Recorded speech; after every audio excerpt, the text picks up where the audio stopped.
আজকে হলো আড়াই ও বউ ভাতের দিন, যে কোনো একটা বললে হয়। তো আজকে ভাবির বাসা থেকে 20 জন এসে ভাবিকে নিয়ে যাবে, সাথে ভাইয়াকেও তো নিয়ে যাবে। তো দুপুরে খাবারের জন্য আজকে বহুত কিছু রান্না করা হইতাছে, রোস্ট, পোলাও, ডিম, চিংড়ি মাছ, ইলিশ মাছ, রুই মাছ, আরো নানা রকমের পদ, সাথে গরুর মাংস এবং দইটা তো আছেই। তো দুপুরে ভাইয়া শ্বশুর বাড়ির মেহমানরা সবাই চলে আসছে, সবাইকে আগে খাইয়ে দাইয়ে তারপর আমাদের যত আত্মীয় স্বজন আছে, খালা, দুলাভাই, খালাতো বোন, সবাইকে খাইয়ে দাইয়ে আমরা খেতে বসলাম। খাবার দাবার গুলার স্বাদ অনেক মজা ছিল, অনেক। বন্ধুর ইচ্ছা মতো গরুর মাংস খাওয়াইলাম, কিন্তু আমি খাই পোলাও মাংস খাওয়া শেষে এক খিলি পানও খেলাম আজ। আসসালামু আলাইকুম, কি অবস্থা সবার, কেমন আছেন গাইস? আজকে সকাল সকাল মামার বাসায় চলে আসলাম, কারণ আজকে ভাইয়ার বউ ভাতের দিন।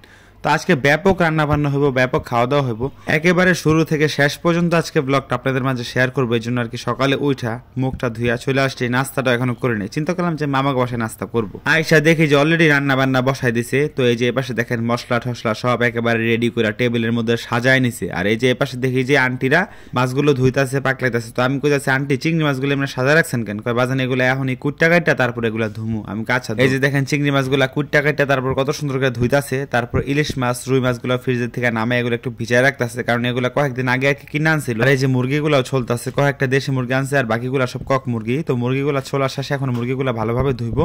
এগুলো হলো রোস্টের ও ফ্রাইড সাইজের যে মুরগিগুলা, ওগুলা। তো এগুলা পানির মধ্যে ভালোভাবে একটু কসলায় কাসলায় ধুইতেছে, কারণ এগুলোর মধ্যে অনেক রক্ত এগুলো লাগা থাকে। আর এই পাশে দেখে আমার খালারা, খালাতো বোনেরা কয়েকজন বসে বসে আড্ডা মারতেছে। মানে অনেকদিন পর একটা বিয়ের অনুষ্ঠানে সবাই আবার একসাথে হয়। মানে আমাদের দেশ গ্রামে ব্যাপারটা এরকম, অনেকদিন পর একটা বিয়ের অনুষ্ঠান হলে আত্মীয় স্বজন সবাই একসাথে হয়, ব্যাপারটা কিন্তু খুব ভালো লাগে।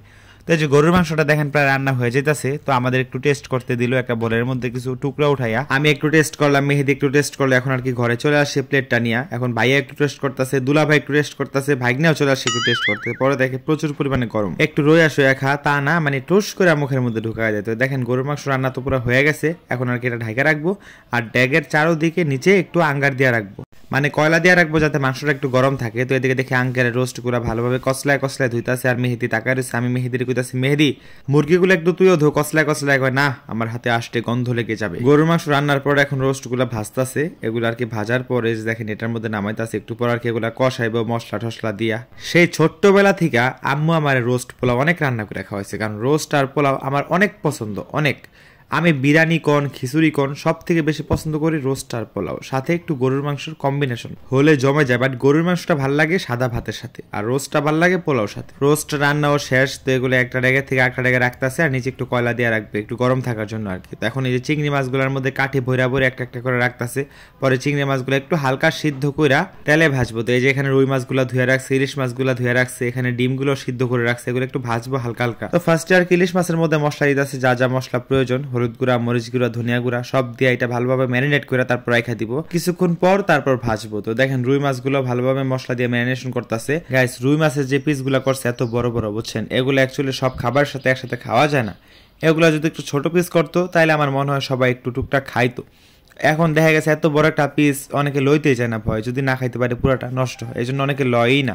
কিন্তু বড় পিস যদি না দেয় তাইলে আবার দেখা গেছে অনেকে বদনাম করে যে কি মাছ খাওয়াইছে, এগুলো একটা হইলো নি, নানান কথা, বুঝছেন, এমন কথা বহুত শুনছি। তো মানুষ কোন দিকে যাইব কোন? বড় করলো দোষ, ছোট করলো দোষ। তো এই যে রুই মাছগুলোর উপর এখন দেখেন ঝোল ধনেপাতা দিয়া দিল। তো মাছ তো রান্না কমপ্লিট। এখন আর কি চিংড়ি মাছগুলো ফ্রাই করার পালা, চিকেন লেগ পিস গুলো ফ্রাই করার পালা। তো আমি আর মেহেদি করতেছি কি ডিমগুলা ঘড়ির মধ্যে টোকা দিয়া দিয়া ভাঙতাছি, খুব ইউনিক একটা আইডিয়া কিন্তু। তারপর সেই ডিমের মধ্যে আর একটা মশলা অ্যাড করা, তারপর যে চিকেন যে লেগ পিস গুলো ছিল ওগুলো আর কি সেই ডিমের মধ্যে ভালোভাবে চুবায়, তারপর বিস্কুটের গুঁড়ার মধ্যে মাখা চাখা করে এই যে এখন ভাজতাছে। এক চুলা রোস্ট ভাজতাছে, আরেক চুলায় পোলাও রান্না করতেছে, কারণ রান্না বান্না তো প্রায় শেষের পর্যায়ে।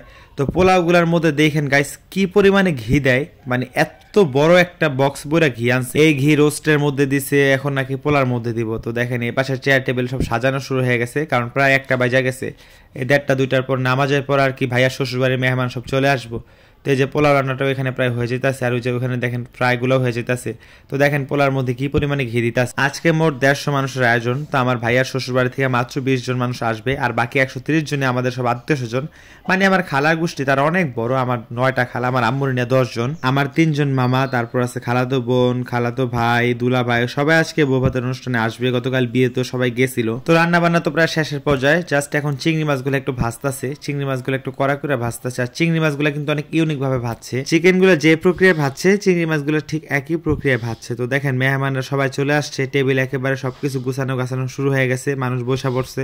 এখন আর কি খাবার পরিবেশন করার পালা। তো এই যে দেখেন খাবারগুলো এখানে সব সাজানো আছে। ফার্স্ট আর কি সালাদ নিল, তারপরে যে দেখেন এখানে ফ্রাই, চিংড়ি মাছ, রোস্ট যা যা আছে সব এই টেবিলের মধ্যে সাজা রাখতেছে। এখান থেকে আর কি নিয়ে ওখানে টেবিলের মধ্যে খাবার দিব। আর এই যে এখান থেকে মাছ বাড়তেছে, দেখেন কত বড় বড় পিস, আমি তো বলছিলামই। তো সবাই খুব আস্তে ধীরে রিল্যাক্সে খাইতেছে। তো আমি কইতাছি আঙ্কেল আপনার রুই মাছ একটা লন খান, বুঝছেন, সাহস করে এক পিস খায়ালান, কারণ রুই মাছের পিসগুলো অনেক বড় তো সবাই লইতে চায় না। তারপর সবাই বলতেছে খাবারের কালার, খাবারের টেস্ট সবকিছু একবারে পারফেক্ট ছিল। চিংড়ি মাছ, ডিম, ফ্রাই এগুলো তো না জিজ্ঞেস করে দেওয়া যায়, বাট রোস্ট গুলা আর রুই মাছগুলো একটু জিজ্ঞেস করে দিতেছি, কারণ সবাই তো এগুলা খায় না বলতে গেলে একটু বেশি বড় সাইজ বা একটু বেশি হয়ে যায়, এই জন্য আর কি সবাই খাইতে পারে না। তো ভাইয়া শ্বশুর বাড়ির পক্ষের লোক সবার খাওয়া দাওয়া শেষ, তো তাদের জন্য আর কি এখানে দই কাটতেছে আঙ্কেলে। আমাদের মুন্সিগঞ্জে বিয়ের মধ্যে পরিশেষে দইটা কিন্তু খাওয়ায় মাস্ট, আবার অনেক জায়গায় বর্তমানে বোরহানিও খাওয়ায়, বাট বোরহানিটা বেশিরভাগ শহরাঞ্চলে চলে। গ্রামের সাইডে বেশিরভাগ দই খাওয়ার সাথে কিন্তু এরকম একটা কোল্ড ড্রিঙ্কসও দেয়। আমি, মেহেদি, মামাতো বোনের জামাই মানে দুলাভাই সবাই মিলে ভাইয়া শ্বশুর বাড়ির মানুষদেরকে খাইয়ে দাইয়ে এখন আমরা নিজেরা খেতে বসছি। তো আমার ক্ষুধাটা আজকে চলে গেছে, কারণ সে সকাল থেকে রান্না বান্না খাওয়া দাওয়া সব দেখতেছি, তো এই জন্য। তো মেহেদিরে ফার্স্টে পোলাও দিলাম, আমি একটু পোলাও নিলাম। তো এখন আর কি যে চিংড়ি মাছগুলো লওয়ার পালা, হয় চিংড়ি মাছ খামু নয় গরুর মাংস খামু, দুইটা একসাথে খাইলে আবার শরীরের মধ্যে রিয়াকশন করবে অ্যালার্জিতে। তো আমি চিংড়ি মাছ নিলাম একটা, সবাইকে একটা একটা করে দিলাম। তো এই যে দেখেন খাবারের কালারটা কি সুন্দর হয়েছে, মেহেদি ওই যে খাওয়া শুরু করে দিছে প্রায়।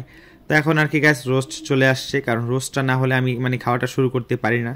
তো আজকে খাবার দাবার গুলা প্রচুর পরিমাণে মজা ছিল। খাবারগুলার কালারটা তো দেখতেছেন কি পরিমাণে সুন্দর, ইয়াম্মি। তো ভাইয়া শ্বশুর বাড়ি থেকে আজকে 20 জন এসে ভাবিকে নিয়ে যাবে, কালকে আবার আমরা গিয়ে ভাবিকে নিয়ে আসবো। নিয়মগুলা কত সুন্দর দেখছেন। তো তারপর আবার কবে ঠিক ভাইয়া শ্বশুর বাড়ি যাওয়া হয় সেটা আমি জানি না। তো মেহেদির এখন আমি বলতেছি মেহেদি হাড্ডিটা নিয়ে খা, তোর তো গরুর মাংস অনেক পছন্দ, ঠিক আমার মতোই, আমি তো অ্যালার্জির কারণে খাইতে পারি না, তুই খা। পরে একটা ছোট্ট পিস নিল। তো মেহেদি রুই মাছ খায় না, রুই মাছ নেয় না, কিন্তু রোস্ট পোলাও যা খাইছে তার নাকি ওর পেট ভরে গেছে। আমার খাওয়া শেষ, এই যে মেহেদির খাওয়া শেষ। তো এখন চলে আসছে দইটা কিন্তু না খেলে হয় না। তো আজকে চিন্তা করলাম দই খাওয়া শেষে একটু পানও খাবো। ছোটবেলা আব্বু আমার সাথে বিয়ে দাওয়াত খেতে গেলে আমি কিন্তু একটু পান খাইতাম। তো গাইস আজকের ভিডিওটা আপনাদের কাছে কেমন লাগলো? ভালো লাগলো অবশ্যই লাইক, কমেন্ট এবং পেজে ফলো করে রাখবেন, ঠিক আছে? সবাই ভালো থাকবেন, আল্লাহ হাফেজ।